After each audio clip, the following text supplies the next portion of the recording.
Happy Friday, you handsome lot. It's a little bit fresh, but it is nice. It's not raining, it's not windy, the sun is shining.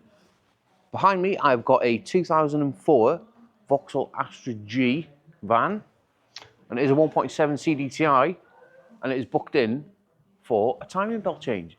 Should we get involved and get it replaced? First things first, when you're doing any timing belts, disconnect the battery negative first. Now, do you remember these old Vauxhalls? The battery terminals and the battery colours. The brown/red was a negative and the black was a positive. I'll show you. If you've never seen them, I'll show you. It's absolutely... Over the years, the amount of people that I've gone out to where they put the batteries on the wrong way or gone to jump start it. Can you see? Negative. Absolutely crazy. But anyway, we're going to get that negative disconnected. Now, one of my favourite tools at the minute is one of this telescopic bonnet prop by can't get my words out, by Blue Point, and it is absolutely insane, especially when you're doing like timing belts and stuff like that. Get it up, get that bonnet supported. You can pull that bonnet stain out of the way, and you're not fighting with that. Brilliant. They are brilliant, they are. I do like them. Shall we go around now and make a little bit of room-a-rooney for ourselves? We need to remove the airbox and just this section of the intake pipe, and then we can take it up and drop the coolant out of it. With our vehicle now in the air, as you can see, I've got my lovely little receptacle. We're catching that antifreeze. I hate antifreeze on the floor because it's just as greasy and as messy as oil, so I can catch it and drain it wherever I can. Now, while that's draining, I just want to tell you about this engine support tool by Pickler. Now, it's a tool that I didn't really know I needed until I've had it and used it. And a lot of people have asked how it mounts to the vehicle. You get a hook and it can go anywhere underneath subframe or braces or anywhere like that. And it supports from one side of the chassis to the other. And it's got a little scissor jack on it with a rubber pad so you're not damaging anything. But please, you have to be careful with the older cars because the sumps, they are a little bit crusty and they can rot. So please be careful when using it. But that now is all supported for when we drop it down and we can take the engine mount off. With that engine supported underneath now, we can go ahead, get some e-torques and get this engine mount removed. That engine now is perfect. Look at that. Just plonk that there out of the way, and we're not worried about jack handles underneath or tripping over stuff. Lots of room, lots of room. Right, you need to just pull this wiring out of the way, some little pipes. We can start taking, shall I say, the timing covers off. With that upper timing cover now off, we put the cover there on the floor and a nice little pile out of the way. Make sure that you're not going to be tripping over it. We do need to remove the alternator belt and also the water pump pulley because it is having a new water pump. Even though it's externally driven, we are replacing it. Now, before we take a belt off, give it a bit of a chance. We're going to get a 10mm and just slacken off 3 bolts on the pulley while the belt's still on. With that vehicle back up in the air, we've gone ahead and removed the crank pulley, which is held on with 4 12mm. Now on these, you don't even need to take a wheel off. Get the camera and shift it around for you. We've got a lot of access now through this inner wheel arch. We can remove the lower timing cover with some 10mm, remove the water pump, and then make a start on the timing. With those timing covers off now, I really can't believe how clean this engine is, because if you know, you know, these oil pumps, probably had a new one at some time in its life, but that bolt used to come undone, causing all sorts of oil pressure faults, and normally they used to leak really bad, but as you can see, that is relatively clean. Fair play, it's been looked after, this van. It's quite clean underneath. I'm not going to lie, not going to lie. Regarding setting the timing up, you should always refer to your technical information. Now, illustrations are always a winner because it's going to show you exactly where you need to put things and line things up.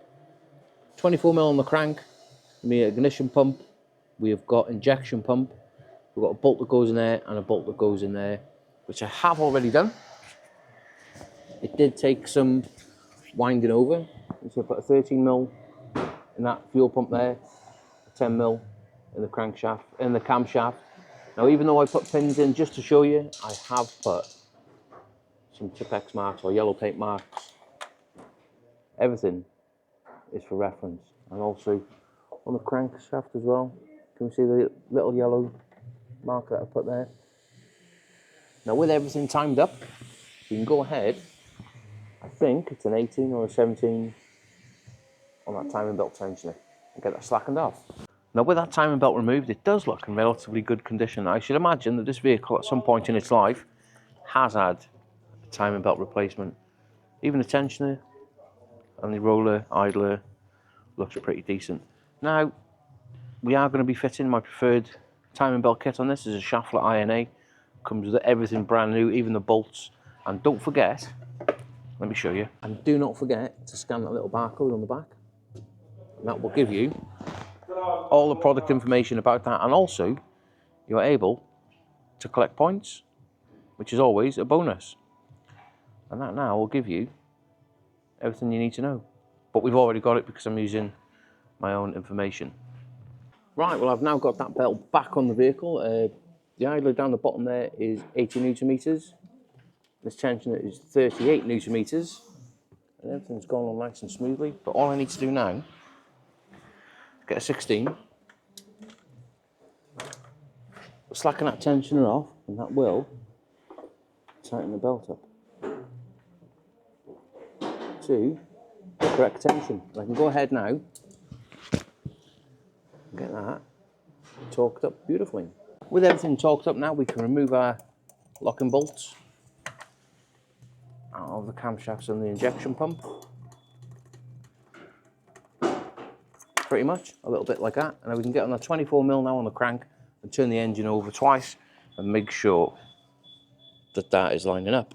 Now, if everything's been done correctly, that yellow line on that pulley will line up with that yellow line on the engine, and them two will line up with them two on that cover.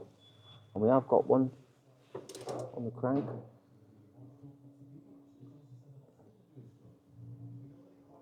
Just them are lined up perfectly. There is a crank lined up. Absolutely perfect. Scootled along. I have put all the timing covers back together. We've put a brand new alternator belt on it as well. Now, I've just got to drop the vehicle down. I've already put the engine mount on. I'll just show you how quick and easy this engine support is to remove. Can you see? Little 22mm on the scissor jack. Drop it down. Now obviously it is going to take a couple of minutes to set up because not every car is the same. You have to figure out, it's not every, like I said, not every car is the same. You have to figure out yourself where it needs to be mounted. But this Astra was very easy to mount. And that is how quick it takes to remove. It is so universal, it fits all sorts of different vehicles. And if you can't get it to fit anywhere, they do sell an adaptment kit that'll mount pretty much everywhere. But yeah, let's drop it down now and get some coolant in it and the airbox back on. There you go, with a little bit of magic. That van is all, I almost said car then, but it's a van. That van is all back together, but unfortunately, on these older vehicles, you do need to remember that all these rubber pipes, hoses and stuff like that, they do split. But we're not too, well, we are worried about it, but we're not too worried about it, if that makes sense. Now, let me flip the camera around. The intake boot, they were quite prone for failing all the time. But as you can see, this one here has been glued and bodged at some time. And it is, I'm gonna have to advise the customer about that or put a bit of tape around it. But it is before the airflow meter, so it's not gonna get false readings and stuff. Now, should we get on the key and give it a big, let me pull it a bit closer. Should we give it a big starter Rooney and see what happens? We've got two choices. And I always say this on my timing jobs, it's either done right or you've done something wrong and it's gonna cost you a lot of money.